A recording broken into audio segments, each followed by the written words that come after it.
Olá, sejam muito bem-vindos ao programa Capital Natural. Hoje nós vamos retomar uma conversa importantíssima da semana passada sobre um tema que entendemos ser um dos pilares do nosso programa e essencial para o desenvolvimento sustentável de qualquer projeto de sociedade. Uma educação com qualidade e equidade. A partir da análise do IDEA, o Indicador de Desigualdades e Aprendizagens, lançado recentemente. Então a gente vai continuar refletindo sobre o nível e a desigualdade da aprendizagem nos municípios brasileiros e o impacto disso nos nossos jovens e em todo o país. Continuo conversando com Maurício Ernica, professor da Faculdade de Educação da Unicamp, coordenador da equipe que desenvolveu a ideia, e Ocimar Alavarce, professor da Faculdade de Educação da USP e coordenador do Grupo de Estudos e Pesquisas em Avaliação Educacional, o GEPAV. Eu já aviso vocês que perderam o programa da semana passada, é muito importante que vocês acompanhem isso. Entre nas nossas redes sociais, no YouTube, www.bandnewstv.com.br. É importante que você assista esse programa, porque agora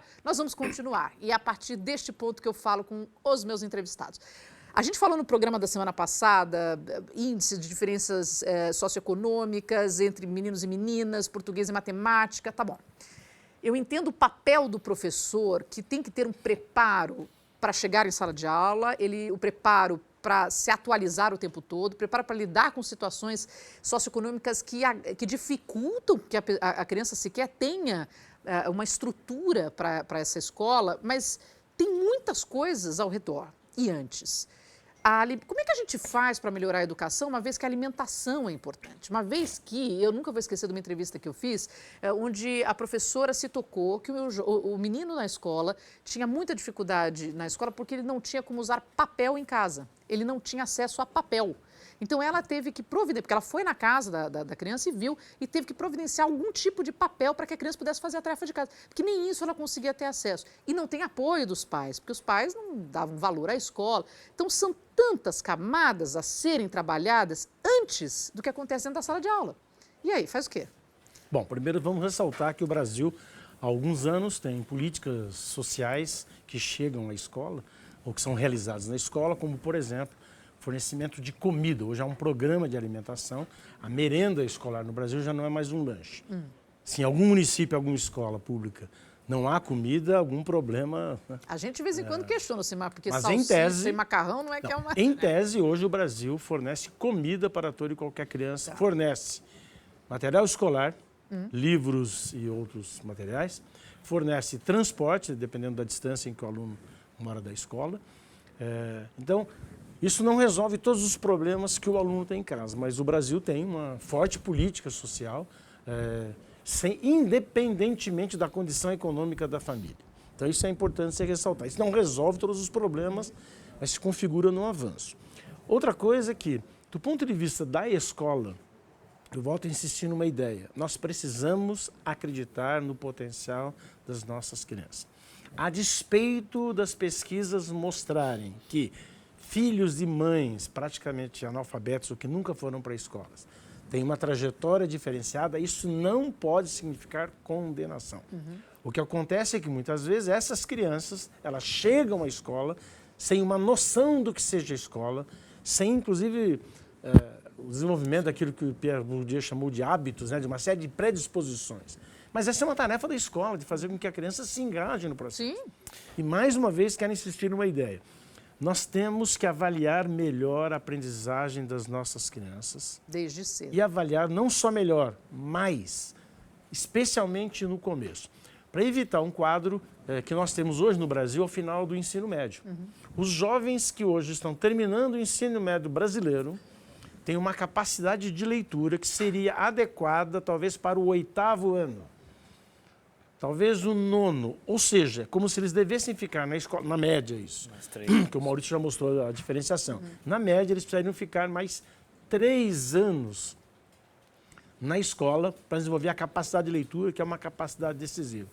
E isso, evidentemente, está associado, não exclusivamente, claro, mas a maneira como, ao longo da escolarização, desses 9 anos de escolarização, se faz ou não se faz o acompanhamento das aprendizagens das crianças. Vale inserir uma nova pessoa Porque eu imagino um professor com conteúdo, com um grupo de alunos, cada um com suas demandas, dificuldades, facilidades, situações, histórias de vida.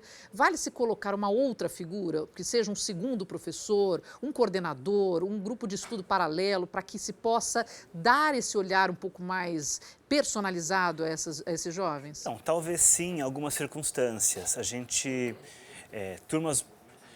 Veja, essa relação entre as características da família e o resultado educacional, tanto em trajetória como em aprendizagem, é uma relação, tem a escola no meio. Ela surge da relação que a escola mantém com as pessoas e com as famílias. O que a gente tem é uma escola que funciona bem para alguns. A escola, o professor fala de aluno preparado, da pós-graduação até o aluno que chega ao doutorado, até o aluno que entra na escola no primeiro ano.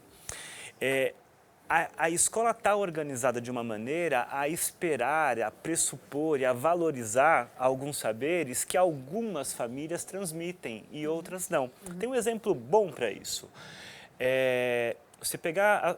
Você comparar as famílias em que a leitura é um hábito cotidiano, em que as crianças tropeçam em material escrito, ganham livrinhos para brincar na banheira, né, livrinhos de textura e tal, barulhinhos, vão aprendendo a manusear o livro antes de qualquer coisa, aprendem a mexer na caneta antes de começar a ter contato com o alfabeto, propriamente dito. As crianças vão ouvindo histórias. Não, então, famílias em que as mães, os pais contam histórias escritas, né, livros. Então, as crianças vão aprendendo, vão desenvolvendo o hábito e as estruturas de compreensão de um texto. As sinapses. Certas estruturas linguísticas vão sendo formadas nessa pessoa. Ela vai desenvolvendo as competências de leitura, mas uma leitura que é oralizada por um outro. Essa criança chega na escola, bom, ela desenvolveu uma relação com o material escrito, ela desenvolveu uma relação com o livro e a leitura, ela tem competências leitoras, ela tem um vocabulário letrado. Coloca ela do lado com uma criança em que nada disso era própria cotidiano. Interação com o texto. A interação alguém pergunta, com o texto. alguém responde. Né? Ela coloca essa criança ao lado de uma outra em que nada disso aconteceu, em que a língua falada na escola é uma língua estranha. Em que a língua que ela fala é uma língua em que ela fala, as pessoas tiram sarro, zoam, ela usa uma palavra lá que não é uma palavra que as pessoas usam por lá. Daí já nasce... Então, aí você chega e organiza a escola de uma maneira em que você fala assim, ai, que graça, que fofa, que maravilha, e vai indo. Veja, a gente tem as diferenças entre os grupos, que os grupos trazem, as distâncias que elas trazem em relação à escola. E do outro lado, nós temos a escola que age em relação a essas pessoas de maneira, muitas vezes, a desconsiderar, ou pior, ou a premiar aquilo que é uma desvantagem trazida da origem social. Então, é natural, o resultado é natural no sentido de ser... Claro que o resultado a ser produzido é a desigualdade entre esses grupos. E vai aumentando com o passar dos anos. Capital Natural faz uma rápida pausa, um intervalo rapidinho. A gente volta já com este assunto, não saia daí.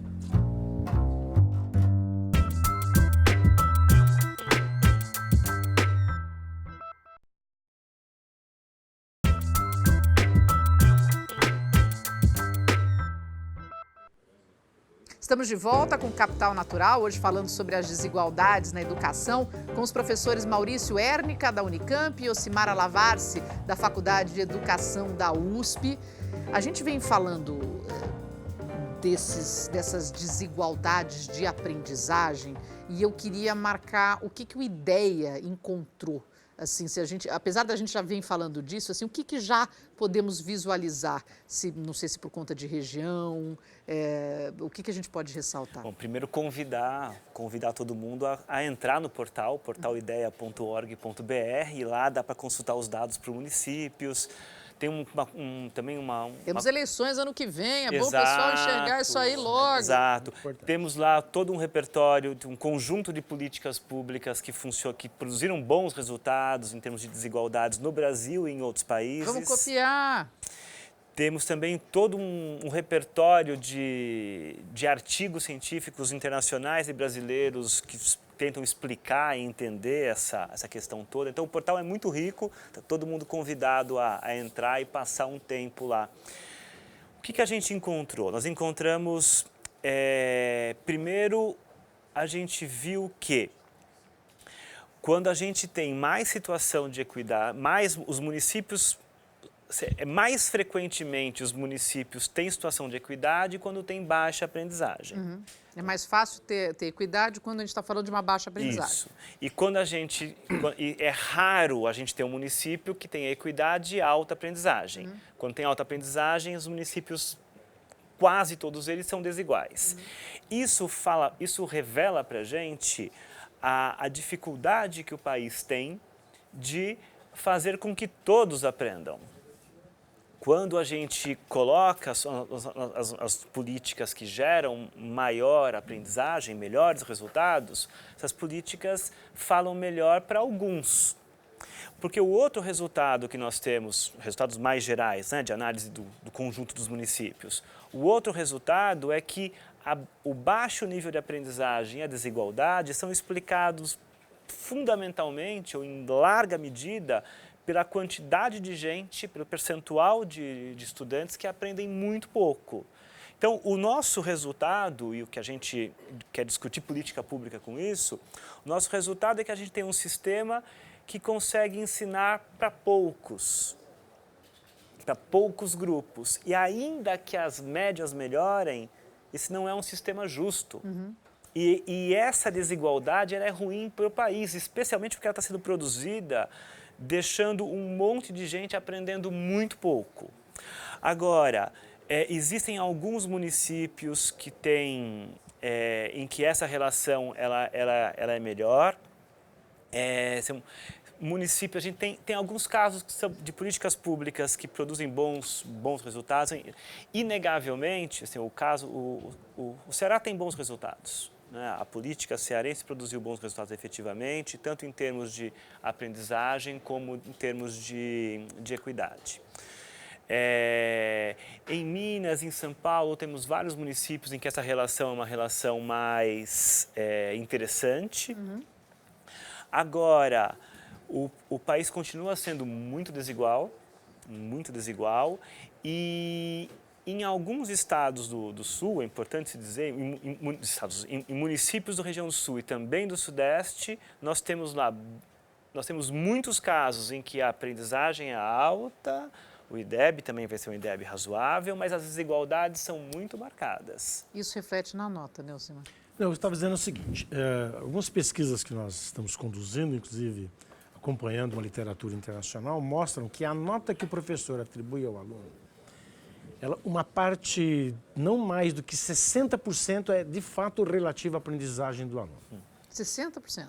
A outra parte vem de comportamento, caderno, fazer tarefas, participação, aspectos, quero deixar claro, que são muito importantes para o processo pedagógico, mas que não evidenciam a aprendizagem. Do outro lado, isso faz com que aquele aluno que eventualmente não tem o caderno, que não tem um bom comportamento, mas que tem potencial, que estaria aprendendo, ele é sinalizado negativamente. E o que nós sabemos? Que o que conta no interior da escolarização não é a nota da Prova Brasil ou dessas avaliações externas. São aqueles símbolos, né, quer sejam as notas ou os conceitos, que os professores vão atribuindo. É isso que vai dando aos alunos uma autoimagem de capacidade. Sem dúvida.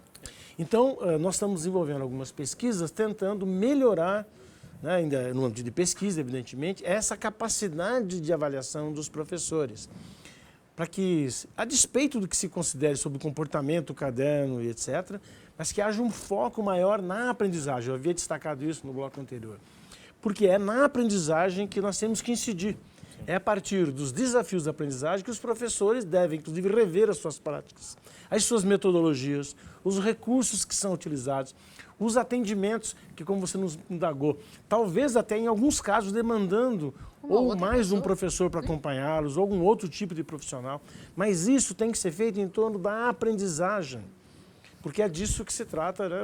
O que concentra o grande desafio da escolarização. Agora, se você já está impressionado com esses dados, aguarde, porque no próximo bloco, quando eu voltar, vai ser chocante o que eles vão falar para mim, porque a gente conversou um pouquinho antes do programa.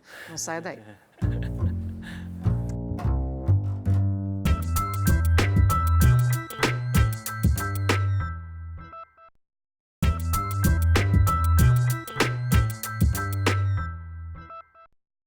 Estamos de volta com Capital Natural, hoje falando sobre as desigualdades na educação com os professores Maurício Ernica, da Unicamp, e Ocimara Lavarce, da Faculdade de Educação da USP. Eu prometi que eles iam dar um choque elétrico aqui na gente, porque é o seguinte, não é uma discrepância socioeconômica só dentro do Brasil. A coisa não está bonita no mundo. Por quê?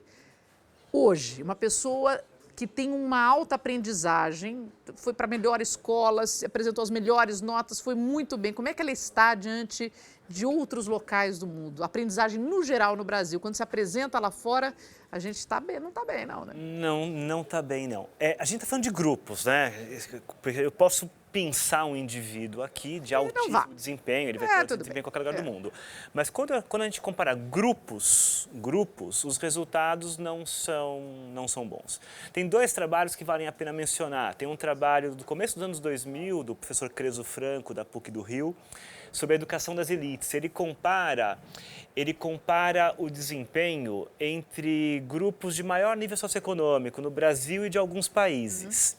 Aí ele pega lá e ele vê, dentro desse grupo de maior, o PISA inclui escola privada.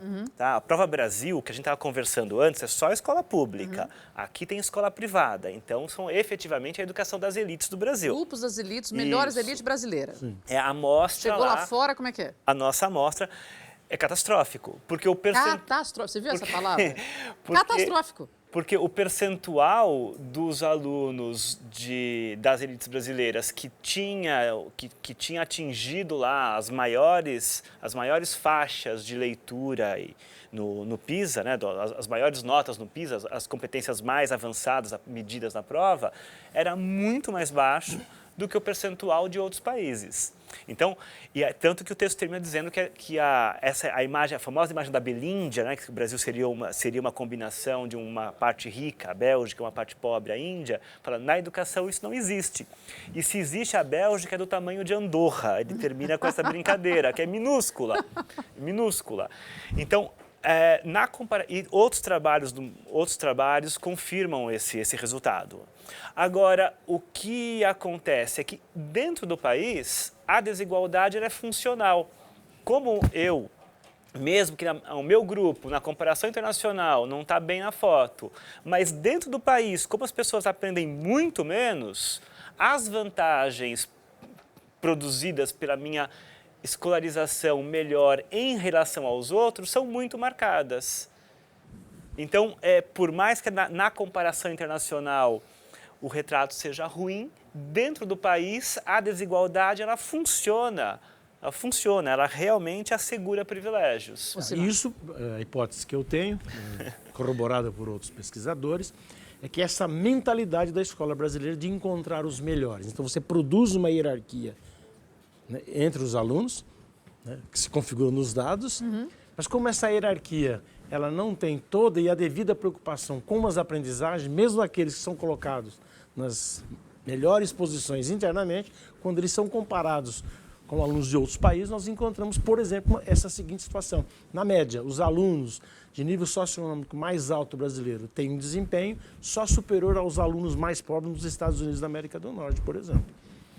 Então isso mostra que mesmo para os alunos de nível socioeconômico mais elevado no Brasil, ainda o processo de escolarização precisa ser melhorado. Ainda que para esses esteja bastando internamente, porque funciona como Maurício... Ficou aqui dentro e ainda dá certo, mas se sair daqui complica. Eu tenho muito pouco tempo, temos pouco tempo, Capital Natural tinha que ter 5 programas sobre esse assunto. Ocimara, o segredo, na sua opinião, é um investimento nos professores?